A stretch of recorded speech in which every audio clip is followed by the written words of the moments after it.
Guys अस्सलाम वालेकुम, क्या हाल है। उम्मीद कर साल फ्रेंड ठीक हो सो। तो जिमें तुहानू पता है कि मैं काफ़ी दिनों तो व्लॉग शूटिंग नहीं किया पाया, नहीं कोई मजबूरी आई, एग्ज़ाम की तैयारी इतनी करते पे, मतलब टाइम ही नहीं मिलता।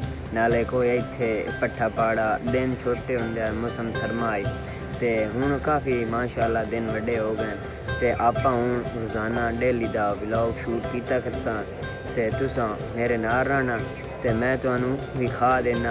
काफ़ी तब्दीली आई पई अपने देरे च ते रास्ते जिमें जिमें हिसाब होया मैं तुहानू दस देना। तुसां इंशाअल्लाह मेरे नाल रहो तो मैं तुहानू विखा देना। पुरानी मोटर आई ते सोलर प्लेटां लई ते ओहदा बोर बह गया आई, मतलब जेड़ा पुराना खूह आई इत्थे बोर होंदा मेरे मगरू आ जेड़ा है ते बह गया हूँ नवा बोर कराया इत्थे नाल होंदी है आ उच्ची।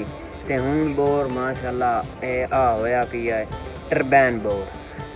ते मैं वीडियो अपलोड की शॉर्ट शायद तुसा ना वेखी होवे। ते टरबैन बोर हो गया, अल्लाह खैर रखे ही हो गया। ते आप होर ही काफ़ी तब्दीली लै आंदी अपनी बैनी किवें दी तब्दीली आई है मैं तुहानू विखा देना। तुसा मेरे नाल रहना, ठीक है। व्लॉग खोल भी क्या यार, अगे थोड़ी सपोर्ट ना ही मिलती तो मैं व्लॉग शूटिंग करना बंद कर दिता है। अगर तुस आ दो तो मैं व्लॉग हूँ डेली का पाया करे। माशाल्लाह अज काफ़ी मौसम ही प्यारा बनया खला, मगरू मेरे बदल चेक कर लियो। तो आप इत्थे अपनी भैन देरे ते आ सब्जी गड्डी आई आ मेरे मगरू वेख लियो। आ थूम लहसन गड्ढिया पिया, प्याज गड्ढे पैन, बहुत सारिया चीज़ां गड्डियाँ पैन। अल्लाह खैर रखे कदी तो वो पवसे तो फायदा मिलसी। तो माशाल्लाह हूँ मैं अपने देरे देर चले तुहानू अपने एनिमल भी कहना कि तब्दीली लै आया उन्होंने तो वह भी कहना। तो व्लॉग बाकी तुसा फुल वेखना को नहीं इतना 10-1 मिनटा का मैं सिर्फ आज शूटिंग करूँगा बस 10-1 मिनटा, क्योंकि हूँ अज तो आवाज़ ही मेरी कम आ रही उसी तो कोई आवाज़ का ही बंदोबस्त कर लेंगे, ठीक है।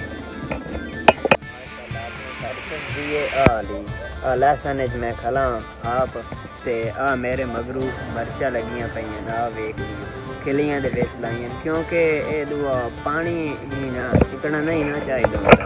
ते पैनल बनया खला उदन थोड़ी वीडियो पाई आई तुस वेखी होती। ते आपां दे आ डोर खले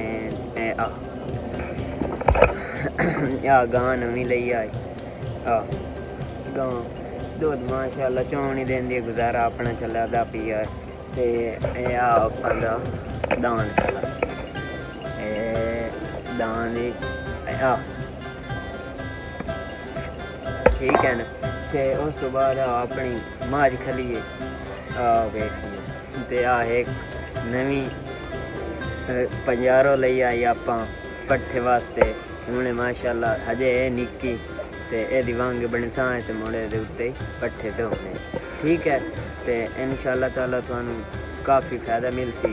ते व्लॉग फुल शूट करे